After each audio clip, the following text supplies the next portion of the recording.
عباسی شہید اسپتال بلدیہ عظمیٰ کراچی کا ایک انتہائی اہمیت کا حامل ہے۔ ضلع وسطی کے ساتھ ساتھ کراچی اور ملک بھر میں اس کی اہمیت کو نظر انداز نہیں کیا جاتا، لیکن اب یہاں پر 15 روز گزر جانے کے باوجود پیرامیڈیکل اسٹاف اپنے جائز حقوق کے لیے آواز بلند کر رہا ہے، شدید نعرے بازی کرتا دیکھا جا سکتا ہے۔ ان کے متعدد اعتراضات ہیں، بڑھی ہوئی تنخواہیں اور تنخواہوں میں بلا وجہ کی کٹوتی، اور دلچسپ بات یہ ہے 2 سال پہلے کی گئی چھٹیوں کو 1 سال بعد کاٹا جا رہا ہے۔ یہ بھی ایک عجیب اور سنگین مذاق ہے۔ یہی نہیں، عباسی شہید اسپتال جہاں شہید بابا ذوالفقار علی بھٹو نے تعمیر کرایا تھا، وہیں جنرل عباسی کا رول بڑا انتہائی اہم تھا۔ یہاں پر آپ دیکھ سکتے ہیں کہ جنرل عباسی کے ساتھ ساتھ پاکستان کی تعمیر کرنے والے اور آج آزاد فضا میں ہم جو سانس لے رہے ہیں وہ ہمارے قائد اعظم محمد علی جناح کی تصویر آویزہ ہے، لیکن یہاں سرکاری ملازمین چیخ و پکار میں مصروف ہیں۔ یہی نہیں، عباسی شہید اسپتال میں جہاں یہ تو 2 تصویر آویزہ ہے، وہیں 1983 میں ابراہیم علی بھائی نے بھی یہاں اہم کردار ادا کیا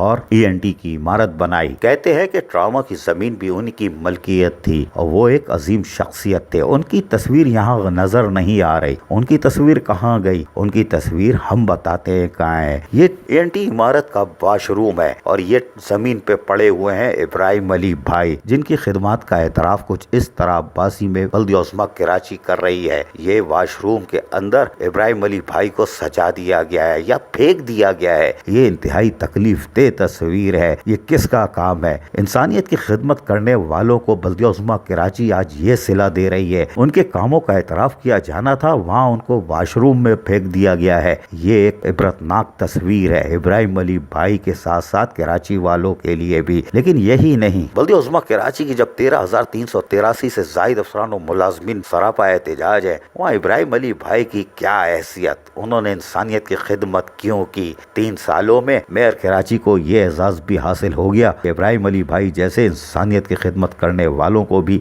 اب باتھ روم میں پھینک دیا گیا ہے۔ عزیز عارف، KBS بلدیاتی نیوز کراچی۔